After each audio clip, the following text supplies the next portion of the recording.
Hello friends, இப்போ இந்த வீடியோவில் என்ன பார்க்க போகிறோம் அப்படின்னு பார்த்தீங்கன்னா 13/7/2020 Hindu news paper news analysis பார்க்க போகிறோம்.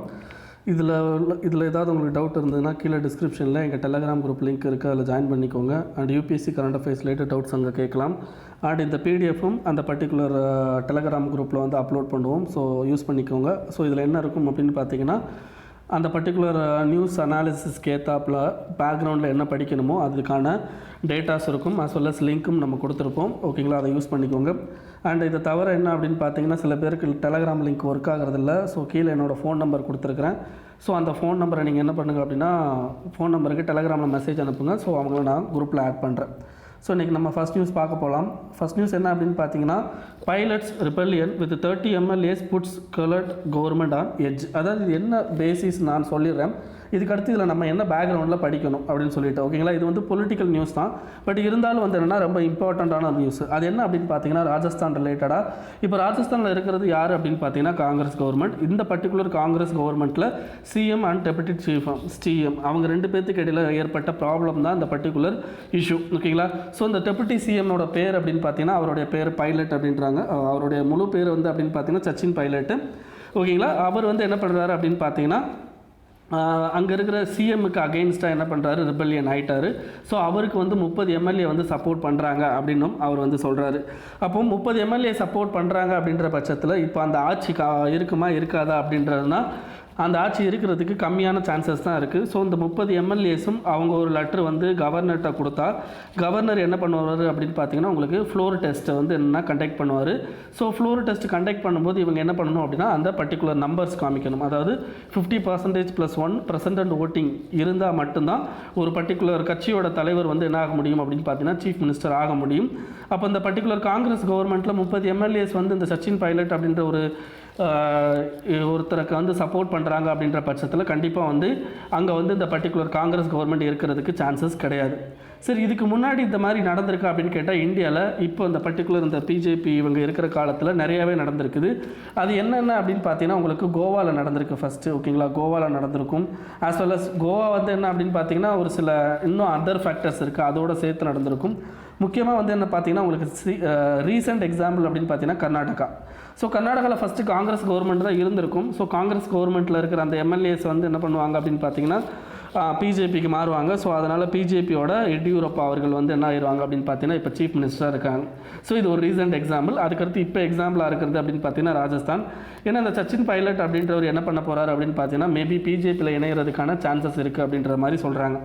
அப்போ இது என்ன ஆகுது அப்படின்னு பார்த்தீங்கன்னா ஆட்டோமேட்டிக்காக நம்மளுடைய டெமோக்ராட்டிக்கில் மிகப்பெரிய லெவலில் பாதிப்பை ஏற்படுத்துது. அது எந்த மாதிரி அப்படின்றத பார்க்குறதுக்கு முன்னாடி இதோட பேசிஸ் என்ன, ஒரு கட்சியிலேருந்து இன்னொரு கட்சிக்கு வந்து MLAக்கள் வந்து தாவலாமா அப்படின்றதுக்கான ஒரு சில ரூல்ஸ் அண்ட் ரெகுலேஷன்ஸ் இருக்குது. அது என்ன அப்படின்றத உங்களுக்கு சொல்லிவிட்டு அதுக்கப்புறம் வரேன்.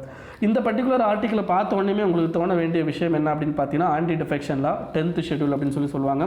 ஸோ 10th ஷெட்யூல் அப்படின்றது 52nd அமெண்ட்மெண்ட் ஆக்ட். அதாவது நமக்கு என்ன பண்ணியிருப்பாங்க அப்படின்னு பார்த்தீங்கன்னா கான்ஸ்டியூஷன் ஆரம்பித்து அதுக்கப்புறம் தான் வந்து என்ன பண்ணியிருப்பாங்க 1985 52nd அமெண்ட்மெண்ட் ஆக்ட் மூலமாக இந்த 10th ஷெட்யூல் அப்படின்றத உள்ளே கொண்டு வருவாங்க.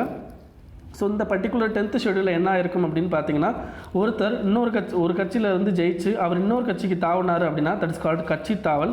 அந்த கட்சி தாவலை வந்து தடை பண்ணுறதுக்காண்டி கொண்டு வந்தது தான் அந்த ஆன்டி டிஃபெக்ஷன் லா.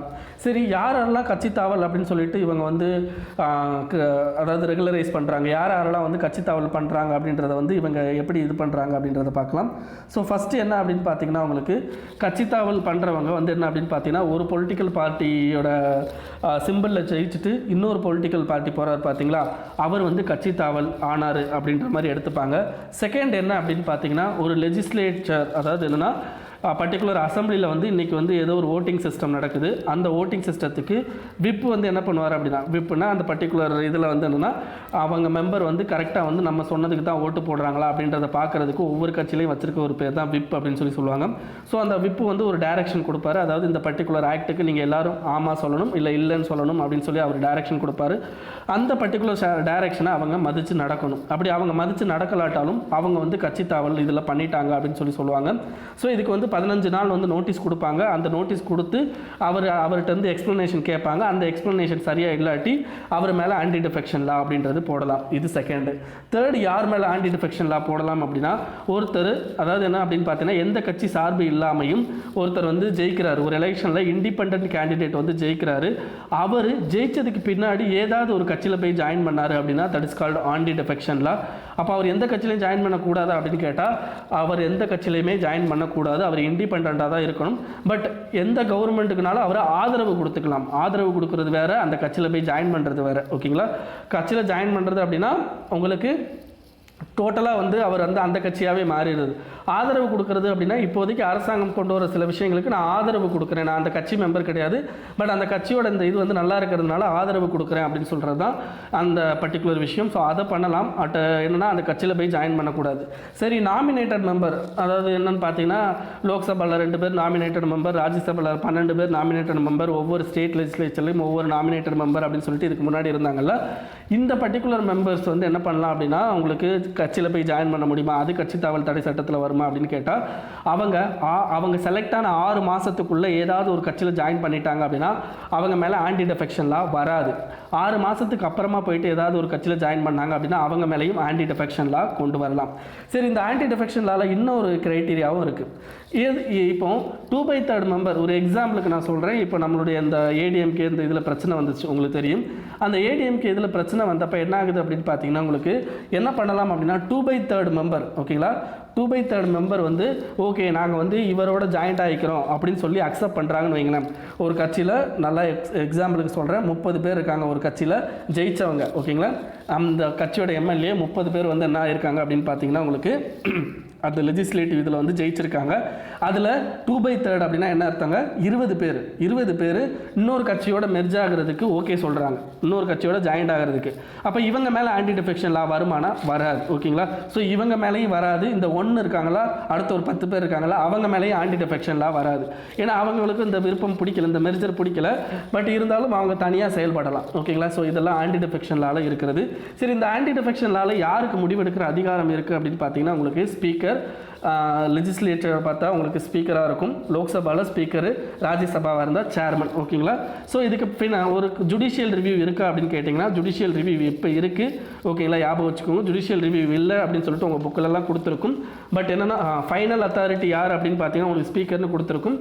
பட் இருந்தாலும் வந்து என்ன, ஜுடிஷியல் ரிவ்யூ இருக்குது. சரி, இதுதாங்க ஒரு எம்எல்ஏ வந்து ஒரு கட்சியிலேருந்து இன்னொரு கட்சிக்கு சாவினார் அப்படின்னா அவர் மேலே ஆன்டி டிஃபெக்ஷன்லாம் கொண்டு வர்றது, ஓகேங்களா. ஸோ புரிஞ்சிருக்கும்னு நினைக்கிறேன். இதுக்கு அடுத்து இந்த பர்டிகுலர் ஆர்டிக்கலை பொறுத்த வரைக்கும் இன்னொரு விஷயம் என்ன அப்படின்னு பார்த்தீங்கன்னா, ஹார்ஸ் ட்ரேடிங் அப்படின்றத தெரிஞ்சுக்கணும்.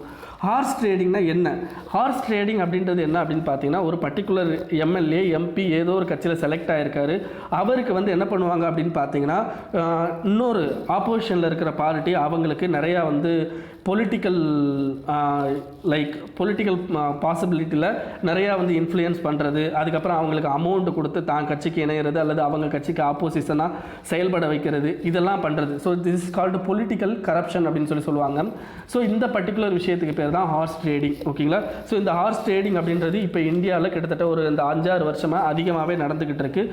இது நான் 2 ஸ்டேட் தான் சொன்னேன், கோவா, கர்நாடகா சொன்னேன். இதுக்கப்புறம் மத்திய பிரதேஷ் இருக்குது, ஓகேங்களா. அதுக்கப்புறம் மணிப்பூர் இருக்குது, மேகாலயா இருக்குது, இன்னும் ஒவ்வொரு ஸ்டேட்டாக உங்களுக்கு சொல்லிக்கிட்டே போகலாம், ஓகேங்களா. ஹரியானா இருக்குது. ஸோ எல்லா ஸ்டேட்லையும் இந்த மாதிரியான ஒரு சில விஷயங்கள் ஹார்ஸ் ட்ரேடிங்கில் பெரிய ப்ராப்ளத்தை கொண்டு வந்துச்சு, ஓகேங்களா. ஞாபகம் வச்சுக்கோங்க. ஸோ இதுதாங்க. சரி, இப்போ இதில் என்ன மாதிரி படிக்கணும், ப்ரிலிம்ஸுக்கு என்ன மாதிரி படிக்கணும் அப்படின்னு பார்த்தீங்கன்னா, உங்களுக்கு ஆன்டி டிஃபெக்ஷன் லாவை பற்றி நீங்கள் ப்ரிலிம்ஸுக்கு படிக்க வேண்டியிருக்கும். ஆஸ் வெல் அஸ் மெயின்ஸை பொறுத்த வரைக்கும் ஆன்டி டிஃபெக்ஷன் லா வந்து எந்த அளவுக்கு வந்து என்னென்னா உங்களுக்கு வந்து டெமோக்ராட்டிக்கலாக இப்போ வந்து செயல்படுது அப்படின்ற ஒரு விஷயம் இருக்குதுங்க. ஏன்னா ஆன்டி டிஃபெக்ஷன் லாவில் கடைசியாக ஃபைனல் அத்தாரிட்டி யார் அப்படின்னு பார்த்தீங்கன்னா உங்களுக்கு ஸ்பீக்கர் தான். ஆனால் ஸ்பீக்கர் எந்த கட்சிக்கு சொந்தமானவர் அப்படின்னு பார்த்தீங்கன்னா, உங்களுக்கு ஆளுங்கட்சி எந்த கட்சி இருக்கோ அந்த கட்சிக்கு சொந்தமானவர் தான் ஸ்பீக்கர். அப்போது ஆளுங்கட்சி என்ன சொல்லுதோ அதை ஏற்று நடக்கிறதுக்கு தான் வந்து என்ன ஸ்பீக்கர் வந்து அதிகமாக வந்து விரும்புவாப்பில்.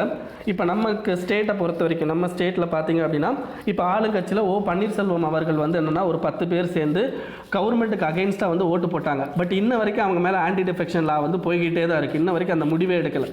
அப்போ இந்த மாதிரியான விஷயங்கள்னால என்ன ஆகும் அப்படின்னு பார்த்தீங்கன்னா இந்த ஆன்டி டிஃபெக்ஷனால சில ஃப்ளாஸ்லாம் இருக்குது. அது மூலமாக வந்து என்ன பண்ணுறாங்கன்னா ஸ்பீக்கர் வந்து இந்த மாதிரி வேலைகள் பார்க்குறாங்க. ஓகேங்களா? ஸோ இதெல்லாம் ஞாபகம் வச்சுக்கோங்க.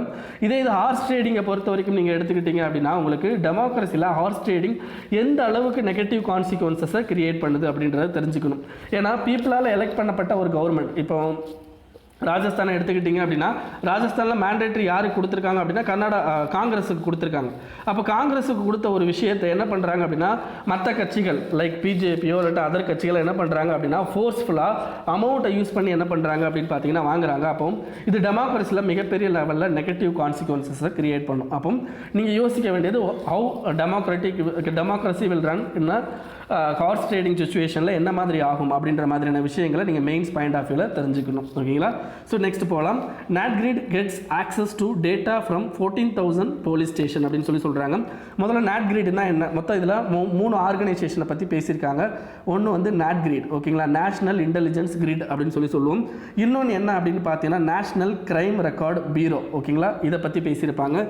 இதுக்கு அடுத்து என்னென்னா இந்த நேஷனல் கிரைம் ரெக்கார்டுக்கு கீழே கிரிமினல் ட்ராக்கிங் நெட்வொர்க் சிஸ்டம் அப்படின்னு சொல்லிட்டு ஒன்று வரும். ஓகேங்களா?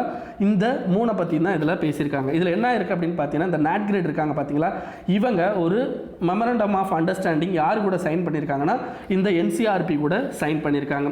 அப்போ NCRP கூட ஒரு அண்டர்ஸ்டாண்டிங் சைன் பண்ணிட்டாங்க அப்படின்னா CCTNSல இருக்கிற டேட்டாவை நம்ம என்ன கொடுக்கணும் அப்படின்னு பார்த்தீங்கன்னா NatGridக்கு கொடுக்க வேண்டியிருக்கும். ஓகேங்களா? சரி, NatGridல என்னென்ன மாதிரியான டேட்டா எடுத்து வச்சுருப்பாங்க, CCTNSல என்னென்ன மாதிரியான டேட்டா எடுத்து வச்சுருப்பாங்க. ஸோ அதை பார்த்துட்டு இதில் என்ன ப்ராப்ளம் இருக்குது அப்படின்றத நம்ம பார்க்க போகலாம். ஸோ ப்ரிலிம்ஸ் பாயிண்ட் ஆஃப் வியூவில் NatGrid, NCRP as well as பார்த்தீங்கன்னா CCTNS இந்த 3மே பாருங்கள் உங்களுக்கு எதில் வரும் அப்படின்னு பார்த்தீங்கன்னா ஹோம் மினிஸ்ட்ரி கீழே தாங்க வரும். இந்த 3 ஆர்கனைசேஷனும் ஹோம் மினிஸ்ட்ரி கீழே தான் வரும். பட் ஒவ்வொரு ஆர்கனைசேஷனும் ஒவ்வொரு மாதிரியாக நம்ம கண்ட்ரியில் டீல் பண்ணுறாங்க. எல்லாமே கவர்னன்ஸ் பிளானுக்குள்ளே தாங்க நம்ம கண்ட்ரியில் வருது. கவர்னன்ஸ் பிளானுக்குள்ளே தான் வருது, ஞாபகம் வச்சுக்கோங்க. இப்போ நேஷனல் இன்டெலிஜென்ஸ் கிரிட் அப்படின்னா பார்த்தீங்கன்னா உங்களுக்கு இன்டெலிஜென்ஸ் அப்படின்ற வார்த்தை யூஸ் பண்ணிக்கோங்க. ஸோ இன்டெலிஜென்ஸ் அப்படின்றது நம்ம கண்ட்ரியில் நடக்கிற இந்த டெரரிசம் இந்த மாதிரியான விஷயத்தை தடுக்கிறதுக்காண்டி கொண்டு வந்ததான் இந்த நேஷனல் இன்டெலிஜென்ஸ் கிரிட். அதாவது 2008 மும்பை டெரரிஸ்ட் அட்டாக் நடந்திருக்கும். அதுக்கப்புறமா ஸோ அதில் நிறைய ஃப்ளாஸ், அந்த மும்பை டெரரிஸ்ட் அட்டாக்னால நம்ம கண்ட்ரியில் இருக்கிற அந்த நெட்வொர்க் சிஸ்டத்தில் என்ன மாதிரியான ஃப்ளாஸ் இருக்குன்னு கண்டுபிடிச்சு என்ன பண்ணியிருப்பாங்க அப்படின்னா இந்த பர்டிகுலர் ஒரு இதை கொண்டு வந்திருப்பாங்க. ஸோ இதை பொறுத்த வரைக்கும் இதில் என்னென்ன டீட்டெயில் மெயின்டைன் பண்ணுவாங்க அப்படின்னு பார்த்தீங்கன்னா tax and bank account detail, credit card transactions, visa and immigration record and rail and air travel ஒரு ரிப்போர்ட், இது எல்லாத்தையும் வந்து என்ன பண்ணுவாங்க அப்படின்னா மெயின்டைன் பண்ணுவாங்க. கிட்டத்தட்ட இந்த பர்டிகுலர் ஆர்கனைசேஷனில் ஒரு 10 சென்ட்ரல் இன்டெலிஜென்ஸ் ஏஜென்சி வந்து என்ன பண்ணியிருப்பாங்க அப்படின்னு பார்த்தீங்கன்னா இருக்கிறாங்க. ஓகேங்களா? ஸோ இதுதான் பர்டிகுலராக வந்துன்னா இந்த NatGridல இருக்கிறது. ஸோ இது NatGridை பற்றி. நெக்ஸ்ட் NCRP அப்படிங்கிறது பார்த்தீங்கன்னா நேஷனல் கிரைம் ரெக்கார்ட் பீரோ. இந்த நேஷனல் கிரைம் ரெக்கார்ட் பீரோ அப்படின்றது என்னன்னா கிரைம், இந்த வார்த்தை யோசிக்கணும், இதில் கிரைம்னு ஒன்று இருக்காம். அப்போ நம்ம பர்டிகுலராக நீங்கள் ஒரு போலீஸ் ஸ்டேஷனில் போயிட்டு ஒரு கம்ப்ளைண்ட்டை கொடுக்குறீங்க. அந்த பர்டிகுலர் கம்ப்ளைண்ட் ரிலேட்டடாக போலீஸ்காரர் என்ன பண்ணுவார் தெரியுமா? அவர் வந்து என்னென்னா அந்த பர்டிகுலர் எஃப்ஐஆரை என்ன பண்ணுவார்னா ஆன்லைனில் கொண்டு போய் ஸ்டோர் பண்ணுவார். அந்த ஆன்லைனில் ஸ்டோர் பண்ணுற இடம் தான் என்னென்னா criminal tracking network system. So இதை யூஸ் பண்ணி என்ன பண்ணலாம் அப்படின்னு பார்த்தீங்கன்னா உங்களுக்கு கிட்டத்தட்ட நிறையா போலீஸ் ஸ்டேஷன் வந்து இன்டர்னலாக கனெக்ட் ஆகிருக்கும் இந்த பர்டிகுலர் சிஸ்டத்தில். அப்போ ஒரு போலீஸ் ஸ்டேஷன்லேருந்து டேட்டாவை இன்னொரு போலீஸ் ஸ்டேஷனுக்கு ஈஸியாக நம்மளால் ட்ரான்ஸ்ஃபர் பண்ண முடியும். அப்போ இது ஒரு கனெக்டட் நெட்வொர்க் மாதிரி இருக்கும். ஸோ அதன் மூலமாக என்ன பண்ணலாம் அப்படின்னா ஈஸியாக நம்மளுடைய ஒரு பர்டிகுலர் அக்யூஸ்ட் வந்து இப்போ தமிழ்நாட்டிலேருந்து ஆந்திராவுக்கு போகிறாரு அப்படின்னா அந்த பர்டிகுலர் அக்யூஸ்ட் அவரை வந்து நம்ம ஈஸியாக வந்து ட்ராக் பண்ணுறதுக்கும் பிடிக்கிறதுக்கும் இந்த பர்டிகுலர் CCTNS வந்து முக்கியமாக இருக்கும். ஓகேங்களா? நல்லா தெரிஞ்சுக்கோங்க. இதில் 2 விஷயத்தை சொல்லியிருக்கோம். ஒன்று NatGrid, இன்னொன்று நேஷனல் கிரைம் ரெக்கார்ட் பீரோ. இந்த ரெண்டுமே சென்ட்ரல் கவர்மெண்ட் கீழே தான் வருது. பட் இருந்தாலும் இந்த நேஷனல் கிரைம் ரெக்கார்ட் பீரோ கீழே இருக்கிற இந்த crime and criminal tracking network system இருக்குது பார்த்தீங்களா, இது ஸ்டேட்டோட சிஸ்டத்தில் வருது. ஏன்னா ஸ்டேட் சப்ஜெக்ட்டுக்குள்ளே வருது. ஏன்னா இந்த போலீஸ் இதெல்லாம் யார் கீழே வராங்கன்னா ஸ்டேட் சப்ஜெக்ட்டுக்குள்ளே வராங்க. இதே இது இன்டெலிஜென்ஸ் இதெல்லாம் பார்த்தீங்க அப்படின்னா சென்ட்ரல் சப்ஜெக்ட்டுக்குள்ளே வருது.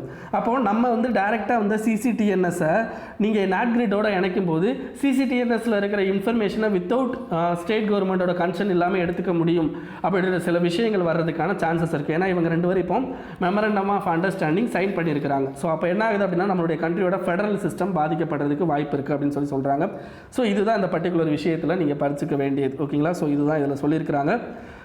ஸோ ரொம்ப முக்கியமான ஆர்டிகல் தாங்க prelims as well as mains point of வியூவில் பொறுத்த வரைக்கும். Next Punjab farmers find a better way to grow paddy. அதாவது என்ன அப்படின்னு பார்த்தீங்கன்னா, நம்ம கண்ட்ரியில் ஒரு பயிரிடுறாங்கன்னா மொத்தம் 3 வகையான சீசன் இருக்குங்க.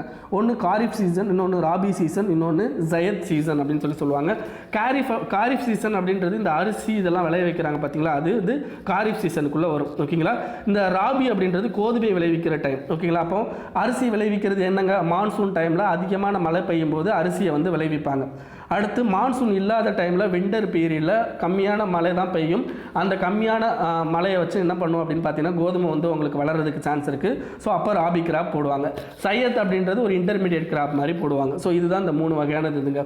இந்த பர்டிகுலர் விஷயத்தை பொறுத்த வரைக்கும் என்ன ஆகுது அப்படின்னு பார்த்தீங்கன்னா, இங்கே பஞ்சாப் ஃபார்மர்ஸை பற்றி பேசுகிறாங்க. நல்லா தெரிஞ்சுக்கோங்க, உங்களுக்கு இந்த மான்சூன் பீரியடில் அவங்க காரிஃப் கிராஃபை வந்து பயிரிடுவாங்க.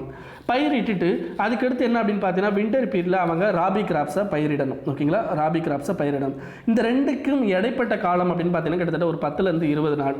அப்போ காரிஃப் கிராப் அப்படின்றது நமக்கு நெல்லில் வைக்கோல் கிடைக்குமா, அந்த வைக்கோலை என்ன பண்ணணும் அப்படின்னா இவங்க எஃபெக்டிவாக கிளியர் பண்ணி ஏதாவது வந்து ஒரு இதுக்கு வந்து கொடுக்கணும். அதாவது என்னென்னு பார்த்தீங்கன்னா, உங்களுக்கு லைக் பயோஃபியூவல் தயாரிக்கிறதுக்கோ இல்லாட்டி ஏதாவது சுகர் இண்டஸ்ட்ரிக்கு அனுப்புகிறதோ இந்த மாதிரி பண்ணணும். பட் அதுக்கு இந்த இவங்களுக்கு காரிஃப் சீசன் முடியும் போது ராபி சீசன் ஸ்டார்ட் ஆகும் போதும் டைம் இருக்காது.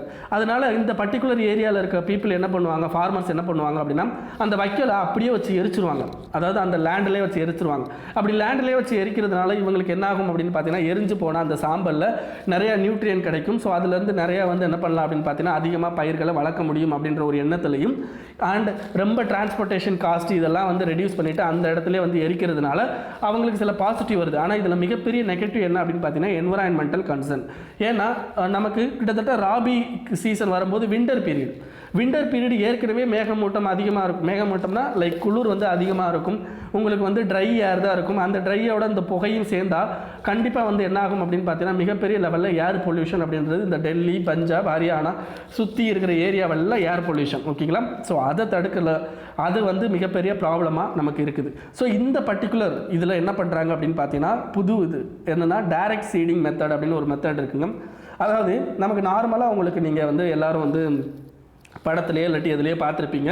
நீங்கள் இல்லாட்டி விவசாயம் பண்ணுறவராக இருந்தால் தெரிஞ்சிருக்கும். அதாவது என்ன பண்ணுவாங்க அப்படின்னா, முதல்ல நாற்றை வந்து வளர்ப்பாங்க. ஓகேங்களா. நாற்றை ஃபஸ்ட்டு வளர்ப்பாங்க. இந்த நாற்றை என்ன பண்ணுவாங்க அப்படின்னு பார்த்தீங்கன்னா, இன்னொரு இடத்துல இந்த வளர்த்த நாற்றை பிடுங்கி இன்னொரு இடத்துல நட்டி அந்த இடத்துல வந்து என்ன பண்ணுவாங்க அப்படின்னா நெற்பயிர்களை வளர்ப்பாங்க. இதுதான் வந்து ஒரிஜினலாக வந்து என்ன நம்ம பண்ணுறது. ஆனால் இந்த டைரக்ட் சீடிங் மெத்தடில் என்ன பண்ணுவாங்க அப்படின்னா, இந்த முதல்ல நாற்று வளர்க்குறாங்க பார்த்தீங்களா, அந்த நாற்றை வளர்க்க மாட்டாங்க. டைரெக்டாக என்ன பண்ணுவாங்க அப்படின்னா, ஜெர்மினேட்டட் சீட் அப்படின்னு சொல்லுவோம். ஜெர்மினேட்டட் சீட் அப்படின்னு சொல்லுவோம். ப்ரீ ஜெர்மினேட்டட் சீட் அப்படின்னு சொல்லுவோம். அந்த சீடை டைரெக்டாக வந்து என்ன பண்ணுவாங்க அப்படின்னா லேண்டில் வச்சுருவாங்க.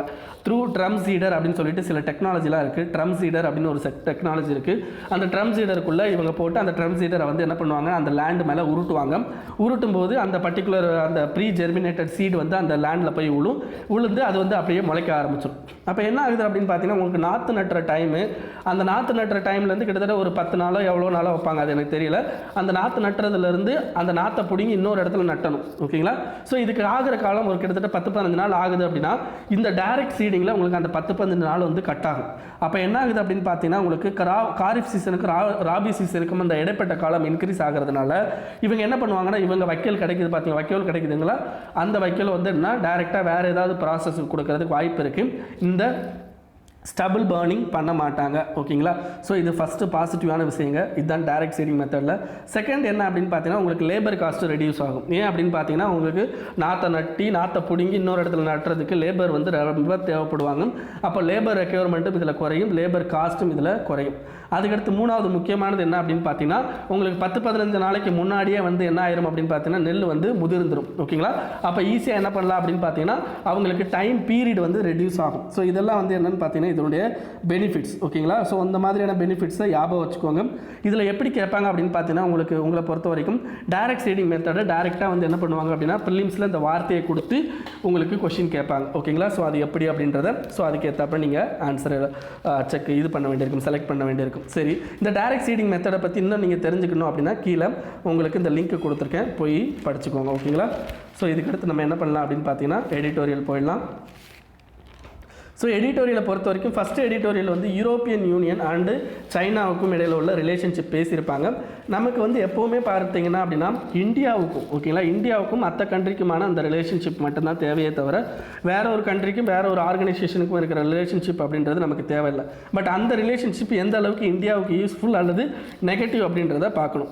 இப்போது சைனாவுக்கும் யூரோப்பியன் யூனியனுக்கும் மிகப்பெரிய லெவலில் இஷ்யூ இருக்குது ஓகேங்களா. அது என்னென்னா இந்த கோவிட்-19 இஷ்யூ. ஏன்னா யூகே வந்து என்ன பண்ணுறாங்க அப்படின்னு பார்த்தீங்கன்னா உங்களுக்கு இந்த கோவிட்-19 இஷ்யூவை பெருசாக்குறாங்க. ஆஸ் வெல் அஸ் ஃப்ரான்ஸ் வந்து என்ன பண்ணுறாங்க அப்படின்னா கோவிட்-19க்கு காரணம் வந்து இவன் தான் அப்படின்னு சொல்லி சொல்கிறாங்க. இதை தவிர என்னென்னா இந்த ஹாங்காங் இஷ்யூனால யூரோப்பியன் யூனியன் என்ன பண்ணுறாங்க அப்படின்னா ஹாங்காங்கில் இருக்கிற பீப்புளுக்கு வந்து அவங்க வந்து ஹெல்ப் பண்ணுறதுக்கு வந்து இது பண்ணிகிட்டு இருக்காங்க.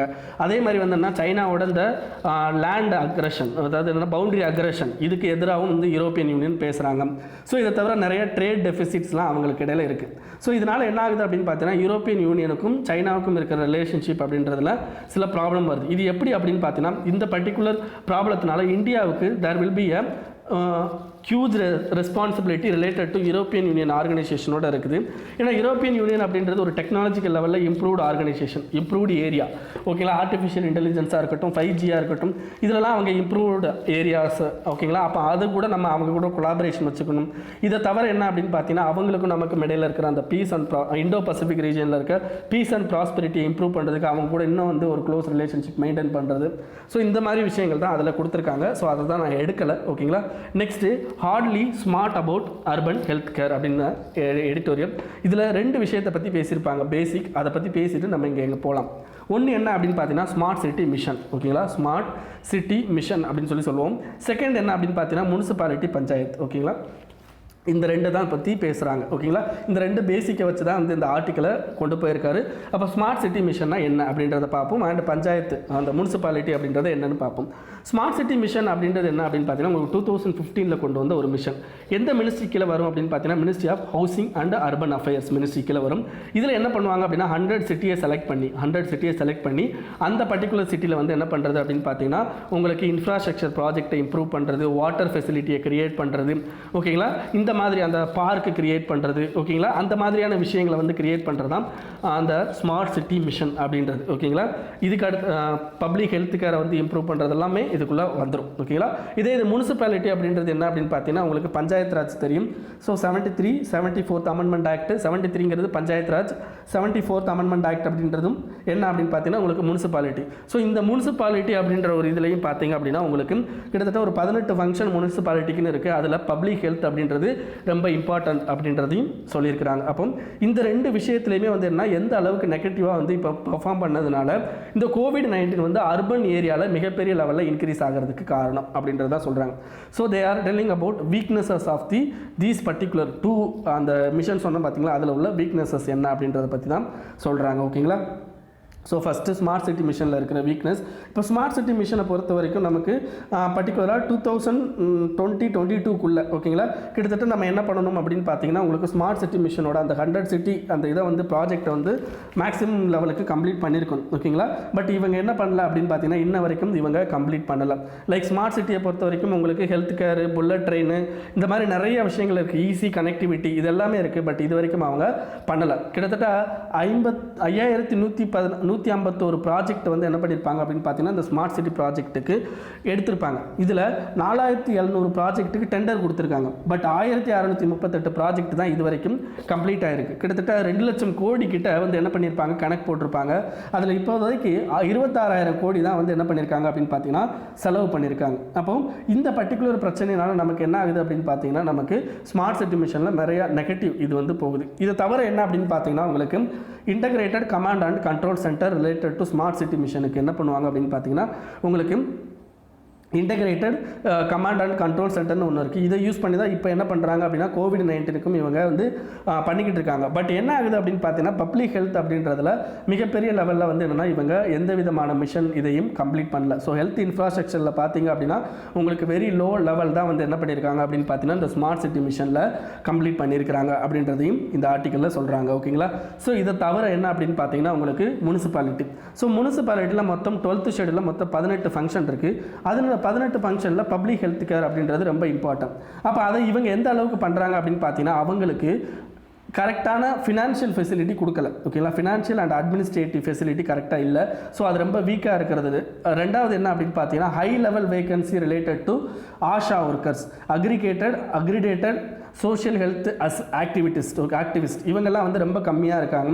இதை தவிர என்ன அப்படின்னு பார்த்தீங்கன்னா நிறையா ஸ்டேட்டில் நமக்கு முனிசிபாலிட்டி அப்படின்றது டீசென்ட்ரலைஸ்டு பொலிட்டிக்கல் ஆர்கனைசேஷன். அப்படின்னா என்ன அர்த்தம், பீப்புளை யூஸ் பண்ணி அவங்களுக்கு வந்து டைரெக்டாக ஃபினான்ஷியல் இது கொடுத்து அதை வந்து அது மூலமாக வந்து என்ன நிறையா வந்து ஃபங்க்ஷன்ஸை வந்து எடுத்துகிட்டு போகிறது தான் இந்த முனிசிபாலிட்டின்றது. பட் என்ன பண்ணிட்டாங்க அப்படின்னா கேரளாவில் மட்டும்தான் இந்த பர்டிகுலர் சிஸ்டம் வந்து வெற்றி பெற்றிருக்கே தவிர மற்ற எல்லா ஸ்டேட்லேயும் வந்து என்னென்னா நெகட்டிவ் இதில் தான் இருக்குது அப்படின்றதையும் இந்த ஆர்டிக்கலில் சொல்லியிருக்காங்க. ஓகேங்களா, ஸோ அப்போ இவங்க என்னென்னலாம் வந்து நம்ம இப்போ எடுக்கணும் அப்படின்னு சொல்கிறாங்க அப்படின்னு பார்த்தீங்கன்னா உங்களுக்கு ஃபஸ்ட்டு நம்மளுடைய ஹெல்த் கேர் கெப்பாசிட்டியை ஃபஸ்ட்டு இம்ப்ரூவ் பண்ணணும் அப்படின்னு சொல்கிறாங்க. செகண்டு ஹெல்த் கேரில் நம்ம அதிகமாக இன்வெஸ்ட் பண்ணணும் அப்படின்னு சொல்கிறாங்க. தேர்டு வந்து என்ன அப்படின்னு பார்த்தீங்கன்னா ஹெல்த் கேர் ரிலேட்டடாக நம்ம ப்ரோக்ராம்ஸை ப்ரமோட் பண்ணணும் அப்படின்னு சொல்கிறாங்க. ஃபோர்த் என்ன அப்படின்னு பார்த்தீங்கன்னா இந்த COVID-19 நிறையா பேர் ஜாப் லாஸ் ஆகிருக்கு. ஸோ அதுக்காண்டி national urban employment guarantee scheme அப்படின்றத கொண்டு வரணும் அப்படின்றதையும் இந்த ஆர்டிக்கலில் சொல்லியிருக்கிறாங்க. ஓகேங்களா, ஸோ இதுதான் இந்த ஆர்டிக்கலில் சொல்ல வேண்டியது.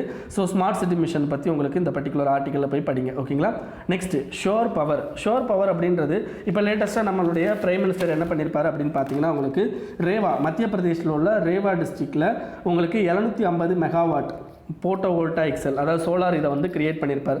சரி, இந்த பர்டிகுலர் போட்டோவோல்டாயிக்கில் நம்ம வந்து அச்சீவ் பண்ணிட்டோமா அப்படின்னா, அதாவது நம்ம என்ன பண்ணிட்டோம் அப்படின்னு பார்த்தீங்கன்னா அச்சீவ் பண்ணிட்டோமா, நமக்குடைய மிஷனை வந்து அச்சீவ் பண்ணிட்டோமா அப்படின்னு கேட்டால் இல்லை. அது என்ன மிஷன் அப்படின்னு பார்த்தீங்கன்னா உங்களுக்கு 2015 பாரிஸ் அக்ரிமெண்ட் நடந்திருக்கும்.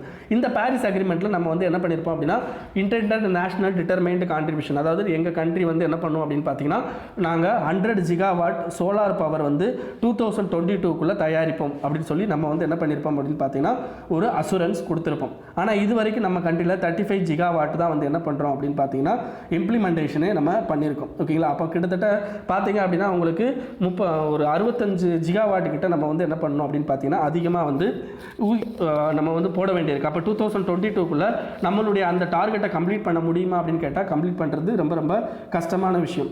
ஏன் அப்படின்னு பார்த்தீங்கன்னா இப்போ பர்டிகுலராக வந்து என்ன அப்படின்னு பார்த்தீங்கன்னா இப்போ லோக்கலி மேடு ஃபோட்டோ வோல்டாயிக் செல் வந்து நமக்கு அதிகமாக கிடைக்குதா அப்படின்னு பார்த்தீங்கன்னா இல்லை. அதே மாதிரி சைனாலேருந்து தான் என்ன பண்ணுறோம் அப்படின்னு பார்த்தீங்கன்னா அதிகமான ப்ராடக்ட்டை நம்ம ப்ரொக்யூர் பண்ணுறோம். ஸோ இதனால் என்ன ஆகுது அப்படின்னு பார்த்தீங்கன்னா நம்ம இந்த பர்டிகுலர் ஃபோட்டோ வோல்டாயிக் செல்லில் நம்ம அதிகமான வந்து இம்போர்ட் பில்லு தான் நமக்கு இன்க்ரீஸ் ஆகுது முதல்ல. இதை தவிர என்ன அப்படின்னு பார்த்தீங்கன்னா நம்ம இதில் வந்து என்னென்னா இப்போ இந்த பர்டிகுலர் இதில் என்ன ஆகுது அப்படின்னு இந்த COVID-19 பீரியடில் நமக்கு வந்து என்ன நிறையா we have a chances related to going back அந்த பர்டிகுலர் சோலார் பவருக்கு போகிறதுக்கான நிறையா சான்சஸ் இருக்குது. ஏன்னா இப்போ நிறையா தெர்மல் பவர் பிளான்ட், கோலை யூஸ் பண்ணுற தெர்மல் பவர் பிளான்ட் உங்களுக்கு ஐடியில் தான் இருக்குது. ஸோ அதனால் என்ன பண்ணலாம் அப்படின்னு பார்த்தீங்கன்னா உங்களுக்கு பர்டிகுலராக இந்த ஃபியூச்சர் ஜென்ரேஷனுக்கு யூஸ் பண்ணுற மாதிரி நம்ம என்வரான்மெண்டலாக சஸ்டைனபிளாக இருக்கிற மாதிரி என்ன பண்ணணும் அப்படின்னு பார்த்தீங்கன்னா இந்த கோல் மாதிரியான ப்ராடக்டை யூஸ் பண்ணாமல் இருக்கிறது ரொம்ப முக்கியமானது அப்படின்னு சொல்கிறாங்க. செகண்ட் என்ன அப்படின்னு பார்த்தீங்கன்னா உங்களுக்கு எனர்ஜி செக்டாரை நீங்கள் ஸ்ட்ராட்டஜிக் செக்டார்னு அனௌன்ஸ் பண்ணணும் அப்படின்னு சொல்கிறாங்க. எப்படி டிஃபென்ஸை வந்து ஸ்ட்ராட்டஜிக் செக்டார்னு சொல்கிறோமோ அதே மாதிரி எனர்ஜியை ஸ்ட்ராட்டஜிக் செக்டார் அப்படின்னு சொல்லணும். தேர்ட் வந்து என்னென்னா இன்டர்நேஷ்னல் சோலார் அலையன்ஸ் அப்படின்றத நம்ம வந்து என்ன பண்ணியிருப்போம் கிரியேட் பண்ணியிருப்போம். அந்த பர்டிகுலரில் கிட்டத்தட்ட ஒரு 120 கண்ட்ரி கிட்ட வந்து ஜாயின் பண்ணியிருக்கிறாங்க. அப்போ அதில் வந்து ஒரு லீடர்ஷிப் குவாலிட்டியை நம்ம வந்து இம்ப்ரூவ் பண்ணணும் அப்படின்றதும் இந்த பர்டிகுலர் இதில் சொல்கிறாங்க. இது தவிர என்ன அப்படின்னு பார்த்தீங்கன்னா நிறைய இண்டஸ்ட்ரீஸ்க்கு கவர்மெண்ட் ரிலேட்டட் டு இந்த ஃபோட்டோ வோல்டாயிக் தயாரிக்கிறாங்க பார்த்தீங்களா, அதில் கவர்மெண்ட் வந்து என்ன பண்ணணும் அப்படின்னு பார்த்தீங்கன்னா அவங்களுக்கு நிறைய வந்து லோ காஸ்ட் ஃபினான்சிங் இதெல்லாம் வந்து என்னென்னா கவர்மெண்ட் பண்ணணும் அப்படின்னு சொல்கிறாங்க. இதை தவிர நம்ம என்ன பண்ணணும் அப்படின்னா இந்த ஃபோட்டோ வோல்டாயிக்கில் இருக்கிற நியூவர் டெக்னாலஜிஸை வந்து இந்தியாவுக்குள்ளே கொண்டு வரதுக்கும் நம்ம என்ன பண்ணணும் அப்படின்னு பார்த்தீங்கன்னா கொண்டு வரணும். இதை தவிர நம்ம இந்த ரூஃப் டாப்பில் வந்து என்னென்னா சோலார் எனர்ஜி கிரியேட் பண்ணுறது, அதே மாதிரி அர்பன் ஸ்ட்ரக்சர்ஸில் வந்து சோலார் எனர்ஜி யூஸ் பண்ணுறது, இந்த மாதிரி கமர்ஷியல் பில்டிங்கில் வந்து சோலார் எனர்ஜியை வந்து ப்ரொடியூஸ் பண்ணுறது, இந்த மாதிரியான ப்ராஜெக்ட்ஸையும் நம்ம வந்து என்ன பண்ணணும் அப்படின்னா அதிகமான கவனம் செலுத்தணும் அப்படின்றதும் இந்த ஆர்டிக்கலில் சொல்லியிருக்கிறாங்க. ஓகேங்களா, நெக்ஸ்ட் என்ன அப்படின்னு பார்த்தீங்கன்னா மியூசியம் டு மாஸ்க்கு நம்ம ஆல்ரெடி இதை பற்றி பார்த்துட்டோம். இப்போ இருந்தாலும் அந்த பேரை மறுபடியும் உங்களுக்கு சொல்கிறேன். ஹாக்கியா சோஃபியா அப்படின்றது டர்க்கியில் இருக்கிற ஒரு மியூசியம். இதுக்கு முன்னாடி அது மியூசியமாக இருந்துச்சு, அதை இப்போ மாஸ்காக மாற்றிட்டாங்க. ஓகேங்களா, ஞாபகம் வச்சுக்கோங்க. ஹாக்கியா சோஃபியா அப்படின்றது இது வந்து யுனெஸ்கோ ஹெரிட்டேஜ் சைட்டு கீழே வருது. இருந்தாலும் வந்து என்ன பண்ணிட்டாங்க அப்படின்னா இதை மாஸ்காக மாற்றிட்டாங்க. ஓகேங்களா, ஸோ ஞாபகம் வச்சுக்கோங்க. நெக்ஸ்ட் என்ன அப்படின்னு பார்த்தீங்கன்னா உங்களுக்கு ரிசர்வேஷன் ரிலேட்டட், அதாவது டிசேபிள்டு பர்சனுக்கும் எஸ்சி எஸ்டிக்கு எந்த மாதிரி கோட்டா ரிசர்வேஷன் கொடுக்குறீங்களோ அது மாதிரி ரிசர்வேஷன் கொடுக்கணும் அப்படின்னு சொல்கிறதா இந்த சுப்ரீம் கோர்ட் இப்போ தீர்ப்பு கொடுத்துருக்காங்க. ஓகேங்களா? ஸோ இப்போ ரிசர்வேஷனை பற்றி நம்ம நிறையா படிக்கிறோம். அப்போ ரிசர்வேஷனை பற்றி நீங்கள் பேசிக்காக என்னெல்லாம் தெரிஞ்சுக்கணும். ஓகேங்களா? என்னென்ன இதெல்லாம் ரிசர்வேஷனை பற்றி நீங்கள் ஃபுல்லாக தெரிஞ்சுக்கணும் அப்படின்னா நான் போட்டிருக்க இந்த எல்லாத்தையும் நீங்கள் படிச்சிங்க அப்படின்னா ரிசர்வேஷனை பற்றி ஃபுல்லாக தெரிஞ்சுக்கலாம்.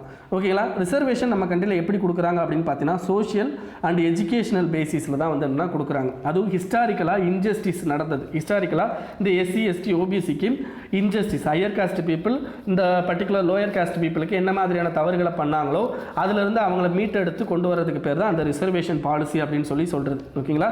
ஸோ இதை தவிர லேட்டஸ்ட்டாக என்ன பண்ணியிருப்பாங்க அப்படின்னு பார்த்தீங்கன்னா எக்கனாமிக் ஃபேக்டரையும் உள்ளே கொண்டு வந்திருப்பாங்க. ஸோ 10% ரிசர்வேஷன் கொடுத்துருப்பாங்க. ஸோ ரிசர்வேஷனை பொறுத்த வரைக்கும் மொத்தம் 2 வகையான ரிசர்வேஷன். ஒன்று என்ட்ரி லெவல் ரிசர்வேஷன், இன்னொன்று ரிசர்வேஷன் இன் ப்ரொமோஷன்லேயே ரிசர்வேஷன் கொடுக்குறது, இன்னொன்று என்ட்ரி லெவல் ரிசர்வேஷன். ஓகேங்களா? ஸோ ரிசர்வேஷனாலே நம்மளுடைய கான்ஸ்டியூஷனில் என்னென்ன ஆர்டிகல் இருக்குது அப்படின்னு பார்த்தீங்கன்னா ஆர்டிகல் 15, 16, 46 இந்த 3 ஆர்டிகல் ரொம்ப ரொம்ப இம்பார்ட்டன்ட். இதை தவிர என்ன அப்படின்னு பார்த்தீங்கன்னா மண்டல் கமிஷன் அப்படின்னு ஒரு கமிஷனோட ரிப்போர்ட் இருக்கும். அந்த ரிப்போர்ட் ரொம்ப முக்கியம். இதை தவிர 3 கேஸ் வந்து ரொம்ப ரொம்ப இம்பார்ட்டன்ட் கேஸ். ஒன்று இந்திரா சுவானே கேஸ், இன்னொன்று நாகராஜ் கேஸ், இன்னொன்று ஜெர்னைல் சிங் கேஸ். ஓகேங்களா? ஜெர்னைல் சிங், நான் இது SINGH. ஓகேங்களா? அது மாற்றிக்கோங்க. ஸோ இந்த மாதிரியான விஷயங்கள் எல்லாத்தையும் நீங்கள் படிச்சிட்டிங்க அப்படின்னா நீங்கள் வந்து என்ன பண்ணிடலாம் அப்படின்னு பார்த்தீங்கன்னா உங்களுக்கு ரிசர்வேஷன் பேஸ்டான எல்லா நாலேஜும் வந்து உங்களுக்கு வந்துடும். அதுக்கடுத்து அதில் ப்ரிலிம்ஸ் மெயின்ஸில் என்ன கொஷின் கேட்டாலும் நீங்கள் அட்டன் பண்ணலாம். ஓகேங்களா? Next 4 dead in Assam flood landslide. அதாவது என்னென்னு பார்த்தீங்கன்னா இதை படிக்கணுமா அப்படின்னு பார்த்தீங்கன்னா வருஷம் வர்றது தான் இந்த நம்ம அஸ்ஸாமில் வருஷம் இந்த அஸ்ஸாம் ஃப்ளட் வந்து அதிகமாக வரும். ஏன் அப்படின்னு பார்த்தீங்கன்னா உங்களுடைய அஸ்ஸாமோட ஃபுல் ஏரியாலையும் உங்களுக்கு என்ன ரிவர் ஓடுது அப்படின்னு பார்த்தீங்கன்னா பிரம்மபுத்திரா ரிவர் ஓடுது. அதே மாதிரி பிரம்மபுத்திரா ரிவர் அப்படின்னு பார்த்தீங்கன்னா உங்களுக்கு அதிகமாக வந்து இந்த மான்சூன் டயத்தில் வந்து என்ன ஆகும் அப்படின்னு பார்த்தீங்கன்னா அதிகமான மழைப்பொழிவு இந்த இடத்துல வர்றதுனால அதே மாதிரி வந்து என்னென்னா இதனுடைய ஸ்ட்ரக்சர் எப்படி இருக்கும் அப்படின்னு பார்த்தீங்கன்னா மலைகளுக்கு நடுவில் இந்த பர்டிகுலர் ரிவர் வந்து ஓடிக்கிட்டு இருக்கும். ஸோ அதனால் மலைகளில் ஏற்படுற அந்த ட்ரட்ஜிங், அதாவது என்னென்னு பார்த்தீங்கன்னா அந்த கழிவுகள் எல்லாமே வந்து என்ன அப்படின்னு பார்த்தீங்கன்னா இந்த ரிவரில் வந்து அதிகமாக கொட்டும். அப்படி கொட்டும் போது இன்னும் ரிவருடைய ஹைட் வந்து இன்க்ரீஸ் ஆகி நிறைய இடத்த வந்து என்ன பண்ணுது அப்படின்னு பார்த்தீங்கன்னா ஃப்ளட்டாக கிரியேட் பண்ணி விட்டுருது. ஓகேங்களா? ஸோ இது வருஷம் நடக்கக்கூடிய விஷயம் தான். ஸோ அதை பற்றி நீங்கள் தெரிஞ்சுக்கணும். So why Assam is prone to flood, நம்ம இதுக்கு வந்து ஏதாவது சொல்யூஷன் இருக்கா அப்படின்றதுக்கு உங்களுக்கு இந்த ஆர்டிகல் இந்த லிங்க்கில் போய் படிங்க. ஓகேங்களா? Next government against virtual meeting of house panel. அதாவது நம்ம பர்டிகுலர் பார்லிமெண்ட் சிஸ்டம் அல்லது லெஜிஸ்லேச்சர் ஸ்டேட் லெஜிஸ்லேச்சர் சிஸ்டத்தை பொறுத்த வரைக்கும் நமக்கு கமிட்டிஸ் வந்து நிறையா இருக்கும். பார்லிமெண்ட்ரி கமிட்டிஸ்ன்னு சொல்லுவோம். ஒன்று வந்து ஸ்டாண்டிங் கமிட்டி, இன்னொன்று அட்ஹாக் கமிட்டி. அதாவது பர்டிகுலராக ஒரு ஆக்டை கிரியேட் பண்ணுறாங்க அப்படின்னா அந்த ஆக்டில் இருக்கிற அந்த ஆக்டை யார் கொண்டு வர போகிறாங்க அப்படின்னா கவர்மெண்ட் தான் கொண்டு வரும். அப்போ அதில் நிறையா வந்து கவர்மெண்ட்டோட கொள்கைகள் அல்லது கவர்மெண்ட்டுக்கு தேவையான ஆட்களுக்கு பண்ணுறது இந்த மாதிரியான நிறையா விஷயங்கள் அதில் இருக்கும். அப்போ அதில் இருக்க நிறை குறைகள் அப்போ அதை நிறையா வந்து என்ன பண்ணுறது அப்படின்னா ஒவ்வொரு விஷயத்தையும் பார்லிமெண்ட்டில் போயிட்டு நம்ம வந்து பேசிக்கிட்டு இருக்க முடியாது. அதை தான் என்ன பண்ணுவாங்க அப்படின்னா பார்லிமெண்ட்ரி ஸ்டாண்டிங் கமிட்டிக்கு என்ன பண்ணுவாங்க அப்படின்னா உங்களுக்கு அந்த பர்டிகுலர் ஆக்டை வந்து அனுப்புவாங்க, பில்லை வந்து அனுப்புவாங்க. அந்த பில்லை அந்த பர்டிகுலர் பார்லிமெண்ட்ரி ஸ்டாண்டிங் கமிட்டி ஃபுல்லாக ரிவைஸ் பண்ணிவிட்டு அதில் என்னென்ன கொஞ்சம் சேஞ்சஸ் கொண்டு வரலாம் அப்படின்னு சொல்லிட்டு அவங்க சஜஷன் கொடுப்பாங்க. அந்த சஜஷனை ஏற்றுக்கிறதும் ஏற்றுக்காமல் இருக்கிறதும் சென்ட்ரல் கவர்மெண்ட்டோட இதை பொறுத்தது. ஓகேங்களா? இதுக்கு அடுத்து என்ன பண்ணுவாங்க அப்படின்னா லோக்சபாலையும் ராஜ்யசபாலையும் நிறைவேற்றுவாங்க. ஸோ இதுதான் வந்து என்னென்னா ப்ரொசீஜர். ஆனால் பர்டிகுலராக இப்போ இந்த பர்டிகுலர் கோவிட்-19 பீரியடாகவும் இருக்கட்டும், அதுக்கு முன்னாடியுமே வந்து என்ன அப்படின்னு பார்த்தீங்கன்னா ஒரு ஆக்டை கொண்டு வந்தாங்க அப்படின்னா ஸ்டாண்டிங் கமிட்டி கொண்டு போகிறதே கிடையாது. ஸோ ஏன் அப்படின்னு பார்த்தீங்கன்னா இவங்களுக்கு ஸ்டாண்டிங் கமிட்டியில் எதிர்க்கட்சியோட இது வந்து என்ன முக்கியமானதாக இருக்கும். அதுக்கு தலைவர்களும் வந்து என்ன அப்படின்னு பார்த்தீங்கன்னா உங்களுக்கு எதிர்க்கட்சி ஆளுங்களை தான் தலைவர்களாக போட்டு வச்சுருப்பாங்க. அப்போ என்ன ஆகுது அப்படின்னு பார்த்தீங்கன்னா நிறைய டைம் டிலே வந்து இருக்குது அப்படின்றதுனாலையும் அண்ட் எதிர்க்கட்சிகள் அதிகமாக இருக்கிறதுனாலையும் இவங்க வந்து இந்த ஸ்டாண்டிங் கமிட்டியை வந்து ஸ்கிப் பண்ணி வந்துன்னா நிறைய ஆக்டை வந்து இது பண்ணியிருக்கிறாங்க. அதில் ஒன்று அப்படின்னு பார்த்தீங்கன்னா இந்த 10% ரிசர்வேஷன் அப்படின்றது ஸ்டாண்டிங் கமிட்டிக்கு போகவே இல்லை. ஓகேங்களா? ஸோ அப்போ பார்லிமெண்ட்ரியோட கமிட்டியோட நெசசிட்டி என்ன அப்படின்றது கண்டிப்பாக நீங்கள் தெரிஞ்சிருக்கணும். மெயின்ஸ் பாயிண்ட் ஆஃப் வியூவில் ப்ரிலிம்ஸ் பாயிண்ட் ஆஃப் வியூ பொறுத்த வரைக்கும் பார்லிமெண்ட்டோட கமிட்டி அது உங்களுடைய லக்ஷ்மிகாந்த் புக்கில் இருக்கும். ஸோ அதை போய் நீங்கள் டேரெக்டாக படிச்சுக்கலாம். இதோட நெசசிட்டி மட்டும் இந்த பர்டிகுலர் ஆர்டிக்கல் லிங்க்கில் போய் படிச்சுக்கோங்க. ஓகேங்களா? Next China Iran close to reaching trade and military partnership. அதாவது என்ன அப்படின்னு பார்த்தீங்கன்னா இந்த பர்டிகுலர் ஆர்டிக்கலை பொறுத்த வரைக்கும் சைனாவுக்கும் ஈரானுக்கும் தான் ரிலேஷன்ஷிப் பேசுகிறாங்க. பட் இருந்தாலும் ஈரான் அப்படின்றது என்ன அப்படின்னு பார்த்தீங்கன்னா இந்தியன் ஓஷனில் இருக்க ஒரு முக்கியமான கண்ட்ரி. ஆஸ் வெல் அஸ் பார்த்தீங்கன்னா இந்தியா வந்து ஈரானோட க்ளோஸ் ரிலேஷன்ஷிப்பில் இருக்கிறோம். இதே மாதிரி யூஎஸுக்கும் ஈரானுக்கும் ஆகாது, அதே மாதிரி யூஎஸ்க்கும் சைனாவுக்கும் ஆகாது. அப்போ யூஎஸ்க்கும் ஈரானுக்கும் ஆகாதனால சைனா என்ன பண்ணுறான் அப்படின்னு பார்த்தீங்கன்னா ஈரானோட க்ளோஸ் ரிலேஷன்ஷிப்புக்கு போகிறான். அப்படி க்ளோஸ் ரிலேஷன்ஷிப் போகும்போது ஆட்டோமேட்டிக்காக இந்தியன் ஓஷன் ரீஜனில் இன்னமும் அவனுடைய ஆதிக்கம், சைனாவோட ஆதிக்கம் அப்படின்றது அதிகமாகிறதுக்கு சான்சஸ் இருக்குது. அப்போ இந்தியா வந்து என்ன ஆகும் அப்படின்னு பார்த்தீங்கன்னா இதில் மிகப்பெரிய லெவலில் பாதிக்கப்படும். ஸோ அந்த இதில் தான் நீங்கள் வந்து என்ன பண்ணணும் அப்படின்னு பார்த்தீங்கன்னா இந்த பர்டிகுலர் ஆர்டிக்கலை யோசிக்கணும். ஸோ அது மட்டும் போதும், வேறு எதுவும் தேவையில்லை. என்ன அக்ரிமெண்ட் சைன் பண்ணியிருக்காங்க அப்படின்றதெல்லாம் நமக்கு தேவை கிடையாது. ஓகேங்களா? இன்றைக்கி நியூஸ் அவ்வளோதான் ஃப்ரெண்ட்ஸ். இது உங்கள் ஃப்ரெண்ட்ஸோட ஷேர் பண்ணிக்கோங்க. அண்ட் மறக்காமல் சேனலுக்கு சப்ஸ்கிரைப் பண்ணிக்கோங்க. Thank you friends.